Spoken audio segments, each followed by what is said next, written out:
Faith is the confidence that what we hope for will actually happen.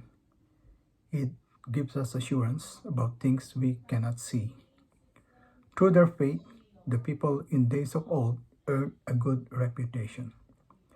By faith, we understand that the entire universe was formed at God's command, that what we now see did not come from anything that can be seen. It was faith that Abel brought a more acceptable offering to God than Cain did. Abel's offering gave evidence that he was a righteous man, and God showed his approval of his gifts. Although Abel is long dead, he still speaks to us by example of faith. It was faith that Enoch was taken up to heaven without dying. He disappeared because God took him. For before he was taken up, he was known as a person who pleased God. And it is impossible to please God without faith. Anyone who wants to come to him must believe that God exists and that he rewards those who sincerely seek him.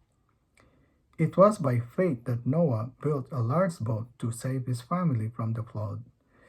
He obeyed God, who warned him about things that never happened before.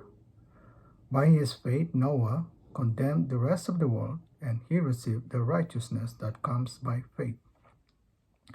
It was by faith that Abraham obeyed when God called him to leave home and go to another land that God would give him as his inheritance.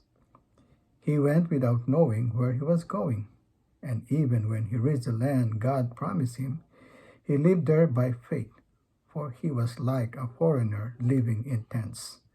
And so did Isaac and Jacob, who inherited the same promise. Abraham was confidently looking forward to a city with eternal foundation, a city designed and built by God. Hebrews 11:1-10. March 22, 2021.